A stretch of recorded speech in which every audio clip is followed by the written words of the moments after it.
Un minuto como todos los días a esta hora y les agradezco siempre que nos estén acompañando aquí en nuestro programa y siempre en Radio La Red.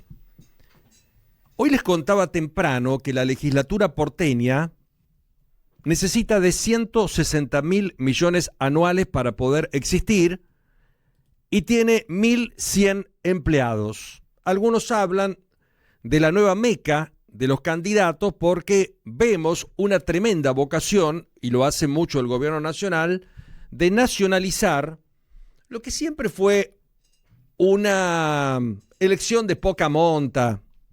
Nadie se mataba por ir a la legislatura porteña.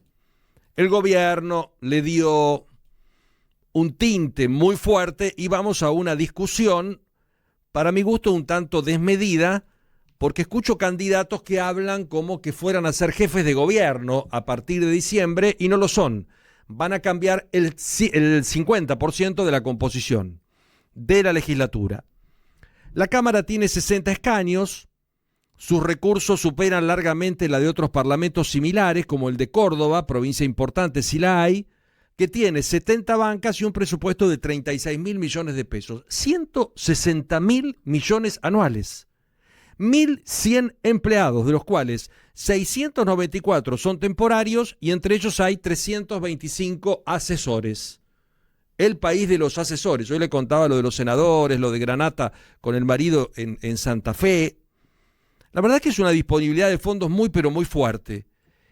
Y vemos que hay una discusión casi permanente en la Argentina, porque ahora con la nueva modalidad de la supuesta transparencia fiscal, que es la nueva ley que está vigente en los comercios y cuando nos dan un ticket podemos ver cuánto vale el producto y cuánto pagamos de impuestos, nos damos cuenta que somos un país totalmente tapado de impuestos y con costos altísimos.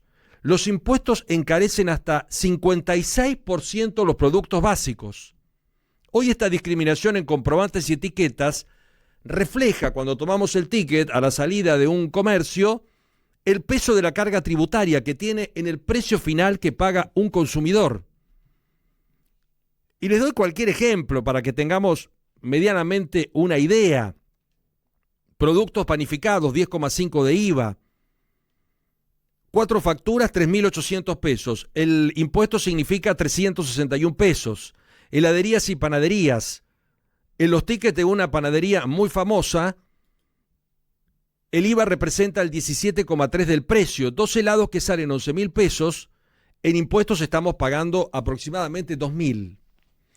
Y nos indignamos, pues decimos, pero Argentina, qué barbaridad el tema de los impuestos. Bueno, definamos también nosotros como habitantes y como sociedad qué pretendemos. Porque cuando hablamos de reducir impuestos, tenemos que hablar de reducir gastos. Y hay gastos importantes y hay gastos que no sirven para nada. Yo revisaría si la legislatura porteña necesita esta bolsa impresionante de dinero, 160.000 millones anuales y 1.100 empleados.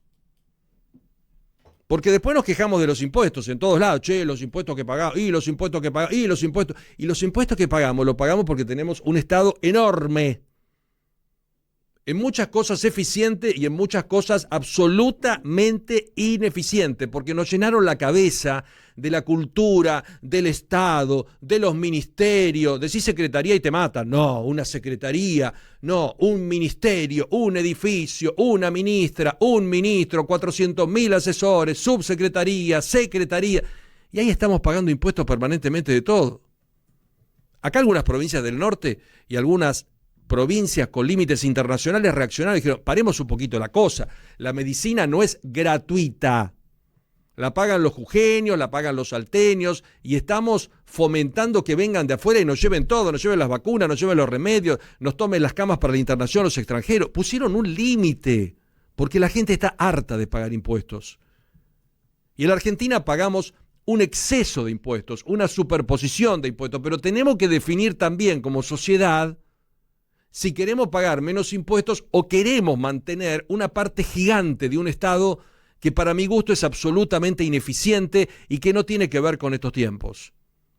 Hoy temprano les contaba, 34% arriba el gasto de los pasajes en el Senado de la Nación. ¿Es necesario que tengamos un Senado y una Cámara de Diputados en todas las provincias argentinas? ¿O llegó el momento de decir, bueno, vamos a utilizar cabeceras en determinados lugares y representamos a determinadas partes de un país tan grande como es el nuestro? ¿Necesitamos gastar 9 millones de pesos más todo lo que son los viáticos en un senador de la nación? Este año han gastado más porque han estado más presentes, porque hay más sesiones. En el 2023 casi no han sesionado.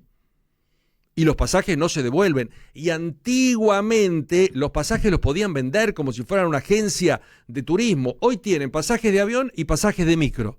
Los de avión los usan y los usan los asesores, y los de micro los utilizan para hacer campaña. Señora, ¿qué problema tiene? ¿Tiene que viajar a Buenos Aires? Le doy un pasaje de micro. Los están utilizando para un beneficio personal, más allá que puedan salvar a una persona en mala situación a través de un pasaje o algún elemento que ellos puedan brindar. Pero me parece que llegó el momento de prestar atención, más allá de lo que prometen con la motosierra, con Sturzenegger, con los cambios, con la superposición de puestos, con la superposición de burocracia, que llegó el momento de empezar a ver un poquito el tema de los impuestos en la Argentina, porque encarecen hasta 56% un producto básico, un auto un 50% de impuestos. Y uno dice, che, los impuestos en la Argentina están bien puestos. Y viendo algunos resultados, la verdad que yo les digo, estamos con muchos líos. En educación, pata para arriba. Si no vas a un privado o no vas a un colegio parroquial y es un lío. La verdad que hoy no se destaca la educación pública en la Argentina, con muchos paros, con muchos problemas, con problemas edilicios y con todo lo que conocemos. La salud, estamos al 100% y en algunos lugares sí. En la ciudad de Buenos Aires me saco el sombrero y tenemos un SAME que es un ejemplo. En otros lados, para conseguir un turno, prepárate. Si no tenés un amigo, un conocido, un médico. En seguridad, estamos pésimos. Entonces, los impuestos que pagamos y tanto llegan y nos dan una devolución, me parece que lo tenemos que observar. Y creo que el ejemplo de la legislatura porteña, en plena campaña, nos permite abrir los ojos para ver los gastos desmedidos que tenemos en muchas cosas vinculadas al Estado. Para terminar el minuto, importante semana con ficha limpia. En el mundo vemos a muchos que tratan de defenderse como pueden, justificando lo que la justicia dice que es injustificable. La señora Le Pen en Francia con un hecho de corrupción, el señor Bolsonaro en Brasil con un intento golpista al gobierno democrático de Lula da Silva, y en la Argentina la doctora Kirchner defendiéndose después que 20 hombres y mujeres de la justicia, jueces y fiscales hayan determinado que es culpable en un hecho de corrupción que es vialidad por 85.000 millones de pesos. Ficha limpia en la Argentina no será un problema solamente para Cristina Fernández, sino que será un problema para todos los que en el futuro tengan causas confirmadas de condena por corrupción. Así que, más allá del traspié notable que tuvo el gobierno la semana pasada con la Corte, esperemos que, más allá de la utilización esta semana de ficha limpia para volver a primer plano, estén los senadores a la altura de la circunstancia. Y los dos de Misiones y los dos de Santa Cruz, que andan un tanto dubitativos, venimos, no venimos, nos sentamos, no nos sentamos, damos el quórum, ojalá recapaciten y entiendan que un país con futuro es un país con transparencia, con ficha limpia, con funcionarios honestos, con funcionarios que puedan realmente ejercer como corresponde, nada más y nada menos la distinción que le da una ciudadanía a la hora de tener que legislar, en este caso, en el Congreso Nacional. 8:18. Volvé a escuchar el editorial de Paulo Vilouta en nuestras redes sociales o en la red